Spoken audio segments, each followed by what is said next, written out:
News Tamil கழுகு.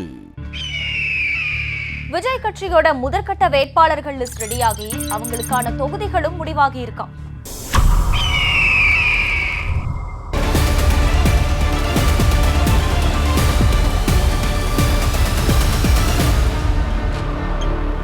கிட்டத்தட்ட 100 தொகுதிகளுக்கு வேட்பாளர்களை விஜய் முடிவு செஞ்சிட்டாராம். முதற்கட்டமா சில தொகுதிகளுக்கான வேட்பாளர்கள் விவரங்கள் வெளியில வந்திருக்கு.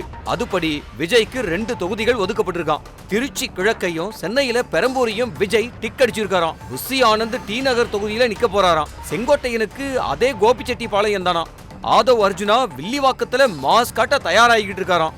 நிர்மல்குமார் உசிலம்பட்டியில நிக்க முடிவு செஞ்சு விஜயும் ஓகே சொல்லி இருக்காராம்.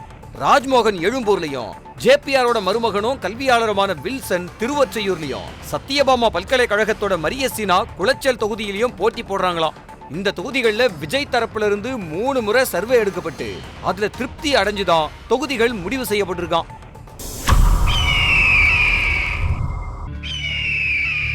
தேமுதிகவை போலவே ராமதாஸையும் கூட்டணிக்குள்ள கொண்டு வர திமுக நினைக்க அதுக்கு திருமா சம்மதிக்காத நிலையில ராமதாஸ் தரப்ப திமுக சார்பு அணியா களமிறக்க முடிவு செய்யப்பட்டிருக்கான்.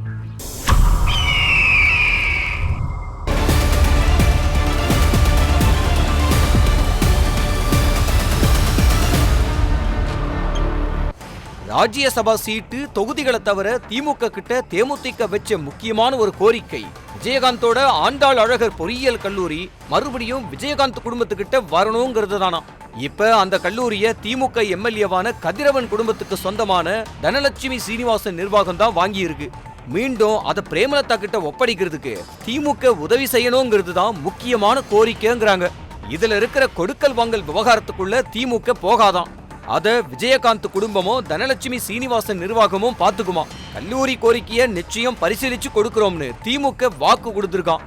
இன்னொரு பக்கம் துரைமுருகன் மூலமா ராமதாஸ் கிட்ட பேச்சுவார்த்தை நடத்துதான் திமுக. அதிமுகவுல அன்புமணிக்கு ஒதுக்குற தொகுதிகள்ல ராமதாஸ் தன்னோட வேட்பாளர்களை நிறுத்தணும்னோ அதுக்கு திமுக எல்லா வகையிலையும் பக்கபலமா இருக்கும்னு பேசப்பட்டிருக்கான்.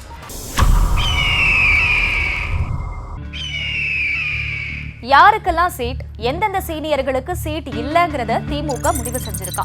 பல சீனியர்களுக்கும் அவங்க வாரிசுகளுக்கும் சீட் இல்லங்கிறத சொல்லிடுச்சான் அறிவாலயம்.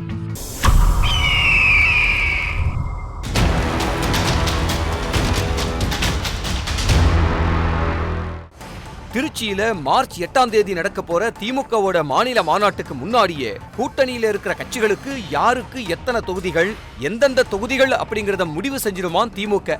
அதே போல அமைச்சர்களான ரகுபதி, ஐ பெரியசாமி, துரைமுருகன் ஆகிய சீனியர்களுக்கு சீட்டு இல்லன்னு திமுக தலைமை முடிவெடுத்துச்சான். ரகுபதியை பொறுத்த வரைக்கும் இனி போட்டியிட போவதில்லைங்கிறத கட்சி தலைமை கிட்ட சொல்லிட்டாராம். அமைச்சர் ஐ பெரியசாமியும் தன்னோட உடல்நிலையை கருதி தேர்தல்ல நிக்க போறதில்லைன்னு முதல்ல சொன்னாராம்.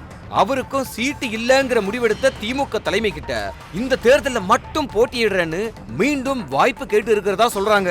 துரைமுருகனை பொறுத்த வரைக்கும் அவரோட உடல்நிலைய காரணம் காட்டி ஏற்கனவே சீட்டு இல்லங்கிறத அவர்கிட்டயே சொல்லிட்டாங்களாம். அவருக்கு பதிலா அவர் குடும்பத்தை சேர்ந்த யாருக்கும் சீட்டு இல்லையாம். ஆனா கட்சியில அவருக்கான மரியாதை அப்படியே தொடருங்கிற உறுதிமொழிய முதல்வரே அவருக்கு கொடுத்திருக்காராம்.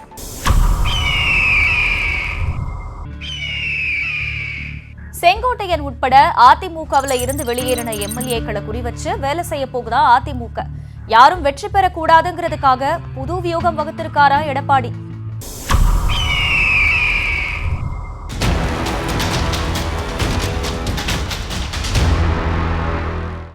அதிமுக எம்எல்ஏக்களா இருந்த செங்கோட்டையன், வைத்திலிங்கம், மனோஜ் பாண்டியன் ஆகியோர் தங்களோட எம்எல்ஏ பதவிகளை ராஜினாமா செஞ்சுட்டு வேற கட்சிகளுக்கு போயிருக்காங்க.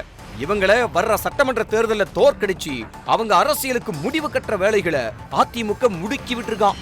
இவங்க போட்டியிடுற தொகுதிகள்ல அவங்களுக்கான செல்வாக்கு அதிமுகவான செல்வாக்குன்னு 2 விதமா அதிமுக சர்வே எடுக்க முடிவு செஞ்சிருக்கான். உதாரணத்துக்கு செங்கோட்டையன் கோபிச்செட்டிப்பாளையத்துல தாவேக சார்பா நிக்க போறது முடிவாகி இருக்கிற நிலையில திமுகவில் இருந்த அவரோட அண்ணன் மகனான கே செல்வம் அதிமுகவில் இணைஞ்சிருக்காரு. இவரைத்தான் செங்கோட்டையனுக்கு எதிராக களம் இருக்க எடப்பாடி முடிவு செஞ்சிருக்காராம். அதுக்காக கோபியில ஒரு சர்வே எடுக்க சொல்லியிருக்காராம். அதிமுகவுக்கு சாதகமா அந்த சர்வே இருந்தா கோபியில அதிமுக போட்டியிடுமா, இல்லன்னா அந்த தொகுதியை பாஜகவுக்கு கொடுக்க முடிவு செய்யப்பட்டிருக்கான். அத்திக்கடவு சுப்பிரமணியத்தை களமிறக்கலாம்னு பாஜக தரப்புல யோசிக்கப்படுதான். அத்திக்கடவு அவிநாசி திட்டம் வர காரணமா இருந்த சுப்பிரமணியம் தமிழக ஆளுநர் RN ரவி பிரதமர் அலுவலகத்துக்கு ரொம்ப பரிச்சயமானவருங்கிறதுனால பாஜகவோட மேல்மட்ட சிபாரிசால சுப்பிரமணியம் கோபி தொகுதியினுடைய பாஜக வேட்பாளராக வாய்ப்பு இருக்குன்னு சொல்றாங்க.